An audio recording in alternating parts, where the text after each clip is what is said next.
சிறுகீரை வச்சு நம்ம கீரை கடையில் செய்ய போறோம்.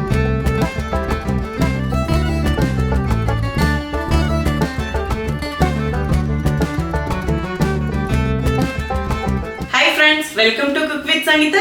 இன்னைக்கு நம்ம பார்க்க போறது கீரை கடையல். ஆமாங்க, சிறுகீரை வச்சு நம்ம கீரை கடையல் செய்ய போறோம். இது கீரை கடையல் சொல்லலாம், கீரை மசியல்னு சொல்லலாம்.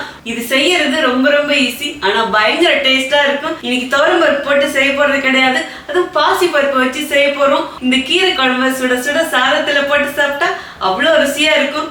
ஈவன் ஸ்கூல்லாம் ஓபன் பண்ணிட்டாங்க. சோ கண்டிப்பா குழந்தைங்களுக்கு ரொம்ப ஹெல்த்தியான ரெசிபி எல்லாம் செஞ்சு கொடுக்கணும். இந்த கீரை குழம்பை ஈவன் நீங்க லஞ்ச் பாக்ஸ் ரெசிபியா கூட செய்யலாம். சோ இன்னைக்கு ரொம்ப எளிமையான முறையில சங்கீதா ஸ்டைல்ல செஞ்சு காட்ட போறேன். வாங்க எப்படி செய்யலாம்னு பார்க்கலாம். நம்ம சேனலை யாரெல்லாம் என்ன சப்ஸ்கிரைப் பண்ணலையா சப்ஸ்கிரைப் பண்ணுங்க. ப்ளீஸ் கீழே இருக்கிற பெல் பட்டன்ல மறக்காம ஆள் கொடுங்க. அப்பதான் நான் போற வீடியோ உங்களுக்கு உடனே வரும். வாங்க இப்ப எப்படி செய்யறதுன்னு பார்க்கலாம். இப்போ சிறுகீரை கடையல் பண்றதுக்கு 2 கட்டு சிறுகீரை எடுத்து நல்லா கிளீன் பண்ணிட்டு தண்ணி இல்லாம வடிச்சு வச்சிருக்காங்க. நான் இந்த காம்போட தான் போட்டிருக்கேன். இந்த நுனி கீரையில தான் சத்து அதிகமா இருக்குன்னு சொல்லுவாங்க. ஸோ கொஞ்சம் காம்போட இருக்கிற மாதிரி போடுங்க. ஸோ வாங்க இப்ப எப்படி செய்யறதுன்னு பார்க்கலாம். கீரை கடையிறதுக்கு இப்போ பருப்பு வேக போட்டுக்கலாங்க. பாசி பருப்பு 100 கிராம் எடுத்துட்டு கழுவி வச்சிருக்கேன். பாசி பருப்பு போட்டும் செய்யலாம், துவரம் பருப்பு போட்டு செய்யலாம். பட் பாசி பருப்பு போட்டிங்கன்னா ரொம்ப சுவையா இருக்கும். இப்போ இதுல மீதி தேவையான பொருட்களும் போட்டுக்கலாங்க. ஒரு கைப்பிடி சின்ன வெங்காயம் போட்டுக்கலாங்க. நீங்க பெரிய வெங்காயம் வேணாலும் போட்டுக்கலாம். 4 பச்சை மிளகாய் போட்டுக்கலாம். நீங்க உங்க காரத்துக்கு ஏற்ப போட்டுக்கோங்க. பூண்டு கொஞ்சமா எடுத்து வச்சிருக்கேன், அதுவும் இதுலயே போட்டுக்கலாம். பூண்டு நீங்க கூடி குறைச்சி போட்டுக்கலாம். மீடியம் சைஸ் 2 தக்காளி எடுத்து வச்சிருக்கேன், அதுவும் இதுலயே போட்டுக்கலாம். 1/2 டீஸ்பூன் ஜீரகம் போட்டுக்கலாம். ஜீரகம் கொஞ்சம் நிறையவே போடுங்க, டேஸ்ட் சூப்பரா இருக்கும். 1/2 டீஸ்பூன் மஞ்சள் பொடி போட்டுக்கலாம். பருப்பு வேகிற அளவுக்கு தண்ணி ஊத்திக்கலாங்க. விளக்கெண்ணெய் 3 சொட்டு ஊத்திக்கலாங்க. நீங்க விளக்கெண்ணெய் வேணாலும் ஊத்திக்கலாம், இல்ல நார்மலா நீங்க என்ன எண்ணெய் யூஸ் பண்றீங்களோ அதுவும் ஊத்திக்கலாம். போட வேண்டிய பொருட்கள் இவ்வளோதாங்க. இப்போ குக்கர் மூடி போட்டு க்ளோஸ் பண்ணிடலாம். விசிலும் போட்டாச்சு. இப்போ ஸ்டவ் ஆன் பண்ணிடலாம். அடுப்பணல் மீடியமாக வச்சுடுங்க. இது 2 விசில் வரட்டும். அவ்வளோதாங்க, 2 விசில் வந்துடுச்சு. இப்போ ஸ்டவ் ஆஃப் பண்ணிடலாம். பருப்பு ஆவி போட்டும் அப்படியே ஒரு பக்கம் எடுத்து வச்சுடுங்க. சிறுகீரை வேக வைக்கிறதுக்கு ஸ்டவ் ஆன் பண்ணி ஒரு மண் பாத்திரம் வச்சுட்டேன். இந்த கீரையை மண் பாத்திரத்தில் செய்யும் போதும் ரொம்ப ருசியாக இருக்குங்க. இப்போ கொஞ்சமாக இதில் தண்ணி ஊற்றிக்கலாம். நான் 300 ml தண்ணி ஊற்றிருக்கேன்.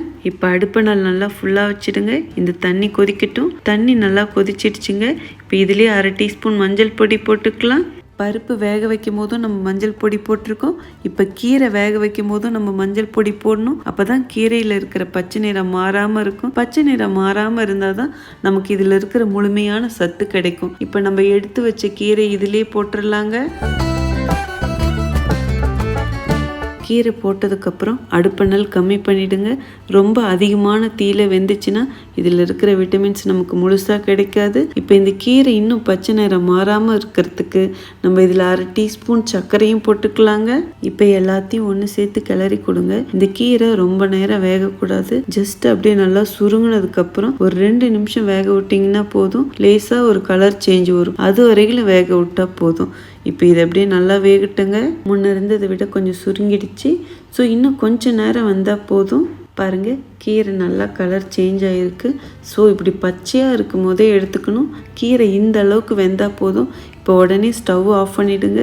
இப்போது இந்த கீரையை நல்லா கடைஞ்சிக்கணுங்க. அதுக்கு முன்னாடி இந்த கீரையில் இருக்கிற தண்ணியை ஒரு கிண்ணத்தில் நான் எடுத்து வச்சுக்கிறேன். ஸோ இதில் இப்போ கொஞ்சமாக உப்பும் போட்டுக்கலாம். இப்போ இந்த கீரையை ஒரு மத்து குச்சால நல்லா கடைஞ்சிக்கலாம். கீரையை கடையும் போதே நம்ம கீரையிலேருந்து எடுத்து வச்ச தண்ணியை கொஞ்சம் கொஞ்சமாக ஊற்றி கடைஞ்சிக்கலாங்க. நல்லா கடைஞ்சிட்டேங்க. கீரை கடையும் போது கீரை கடைஞ்ச தண்ணியும் கொஞ்சம் கொஞ்சமாக ஊற்றி கடைஞ்சிக்கிட்டேன். இன்னும் கொஞ்சம் தான் மீதி இருக்குது. இதையும் எல்லாத்தையும் ஊற்றிடலாம். இந்த அளவுக்கு கடைஞ்சிக்கிட்டா போதுங்க. இந்த கீரையோட கலர் மாறாமல் இருக்கு பாருங்க, அதுதான் ரொம்ப முக்கியம். அப்படியே பச்சை பசேர்னு இருக்கு பாருங்க. இப்போ இந்த கடைஞ்ச கீரையை அப்படியே ஒரு பக்கம் எடுத்து வச்சிடுங்க. அடுத்தது வேக வச்ச பருப்பு, வெங்காயம், தக்காளி எல்லாம் எடுத்துட்டு வந்துட்டுங்க. இப்போ இதையும் கடைஞ்சிக்கலாம். இதுல இருக்கிற தண்ணி அப்படியே இருக்கட்டுங்க. இதை நைஸாவும் கடைஞ்சிக்கலாம், ஒன்னும் பாதியமாவும் கடைஞ்சிக்கலாம். நான் வந்து ஒன்னும் பாதியமா தான் கடை போறேன். இந்த அளவுக்கு கடைஞ்சிக்கிட்டா போதுங்க. இப்போ இதை கடைஞ்ச கீரையிலே ஊற்றிக்கலாம். இப்போ எல்லாத்தையும் சேர்த்து இன்னும் ஒரு வாட்டி கடைஞ்சிடுங்க. உப்பு கரெக்டாக இருக்கான்னு பார்த்துக்கோங்க. இதுக்கப்புறம் திரும்பவும் கொதிக்க வைக்கக்கூடாது. இப்போ இதுக்கு ஒரு தாளிப்பு கொடுக்கணும். வாங்க அதுவும் எப்படி செய்யறதுன்னு பார்க்கலாம். ஸ்டவ் ஆன் பண்ணி ஒரு பாத்திரம் வச்சுட்டேங்க. தேவையான அளவு எண்ணெய் ஊற்றிக்கலாம். நான் தேங்காய் எண்ணெயில தான் தாளிக்கிறேன். நீங்கள் நார்மலாக எந்த எண்ணெயில் சமைப்பீங்களோ அதுலேயும் செய்யலாம். அடுப்பெண்ணல் கம்மியாக வச்சுக்கோங்க. வெங்காய வடகம் கொஞ்சம் எடுத்துருக்கேங்க.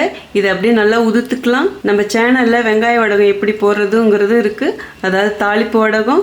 ஸோ வேணும்னா செக் பண்ணி பாருங்கள். ஈவன் நான் டிஸ்கிரிப்ஷன்லேயும் கொடுக்குறேன். இந்த மாதிரி நல்லா உதுத்துக்கணும். இப்போ இதில் போட்டுருங்க. நீங்கள் நார்மலாக கடுகு போட்டும் தாளிக்கலாம். பட் வெங்காய வடகம் இருந்ததுன்னா இந்த மாதிரி தாளிச்சுக்கோங்க. 2 காஞ்ச மிளகாய் கிள்ளி வச்சுருக்கேன், அதுவும் இதிலே போட்டுக்கலாம். 1/4 டீஸ்பூன் பெருங்காய பொடியும் போட்டுக்கலாம். இதெல்லாம் நல்லா செவக்கட்டுங்க. வடகத்தை ரொம்பவும் பொரிச்சிடாதீங்க, அப்புறம் கசப்பு டேஸ்ட்டு வந்துடும். எல்லாமே நல்லா செவந்துடுச்சுங்க. இதில் கொஞ்சமாக கருவேப்பிலையும் போட்டுக்கலாம். இப்போ ஸ்டவ் ஆஃப் பண்ணிவிடுங்க. இதையும் சேர்த்து கிளறி கொடுங்க.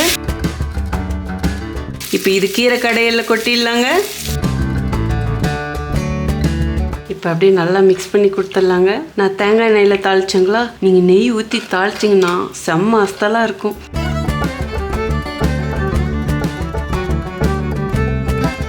பார்க்கவே நல்லா கலர்ஃபுல்லாக, அதாவது பச்சை நிறமே மாறாத நம்ம கீரை கடையில் ரெடி ஆயிடுச்சு. கீரையில் இருக்கிற பச்சை நிறம் மாறாமல் இருக்கணும்னா நான் சொன்ன 2 டிப்ஸை மட்டும் ப்ளீஸ் மறக்காமல் ஃபாலோ பண்ணுங்க. கொஞ்சமாக சர்க்கரை போடணும், இன்னொன்று பார்த்தீங்கன்னா மஞ்சள் பொடியும் போடணும் கீரை வேக வைக்கும் போது. இந்த 2 டிப்ஸை ஃபாலோ பண்ணாலே கீரை நிறம் மாறாமல் பச்சை கலராக உங்களுக்கு கிடைக்குங்க. நீங்கள் சாதாரணமாக எந்த விதமான பருப்பு கீரையும் இதே மாதிரியே செய்யலாம். நான் இன்னைக்கு உங்களுக்கு சாதத்தோடு இதை வச்சு சாப்பிட்டு காட்டுறேங்க. இப்போ சாதமும் எடுத்துகிட்டு வந்துடுறேன்.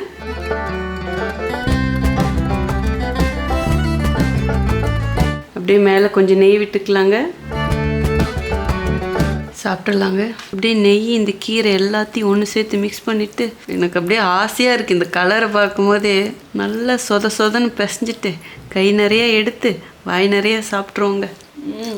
Oh my God. அமிர்தத்தெல்லாம் சாப்பிட்டு பார்த்தது கிடையாது. ஜஸ்ட் அது ஒரு வர்ணனையாக தான் பார்த்துருக்கேன். பட் அது எப்படி இருக்குன்னு சுவைக்கிற மாதிரி ஒரு ஃபீல் இருக்குது. அப்படியே சாப்பிட்டுக்கிட்டே இருக்கணும்னு தான் இருக்குது. இதுக்கு மேலே நான் பேசிக்கிட்டே இருந்தால் உங்களுக்கு பசி எடுத்துரும். ஸோ கண்டிப்பாக நீங்களும் இதே மாதிரியே செஞ்சு பார்த்துட்டு ப்ளீஸ் எப்படி இருக்குன்னு சொல்லிட்டு கமெண்ட் பாக்ஸில் சொல்லுங்கள். உங்களுக்கு இந்த ரெசிபி பிடிச்சதுன்னா ப்ளீஸ் மறக்காமல் ஃபர்ஸ்ட் ஒரு லைக் கொடுத்துருங்க. ரொம்ப பிடிச்சதுன்னா உங்கள் ஃப்ரெண்ட்ஸ் அண்ட் ஃபேமிலிக்கு ஷேர் பண்ணுங்கள். நீங்கள் இது வரைக்கும் எனக்கு கொடுத்துட்ருக்க அன்புக்கும் ஆதரவுக்கும் ரொம்ப நன்றி. உங்களுக்கு என்ன ரெசிபி வேணுமோ ப்ளீஸ் அதுவும் கமெண்ட் பாக்ஸில் சொல்லுங்க. இதே மாதிரி அடுத்த ஒரு ஸ்பெஷல் வீடியோவில் உங்களை சந்திக்கிறேன். அதுக்கு முன்னாடி ஒரு ஹம்பிள் ரிக்வெஸ்ட் இருக்கு. ஃபேஸ்புக்லேயும் நமக்கு குக் வித் சங்கீதா பேஜஸ் இருக்கு. ப்ளீஸ் அப்படியே லைக் பண்ணி ஃபாலோ பண்ணிக்கோங்க. அடுத்த ஒரு ஸ்பெஷல் வீடியோவில் உங்களை சந்திக்கிறேன். Until then, see you. Bye bye. Love you all.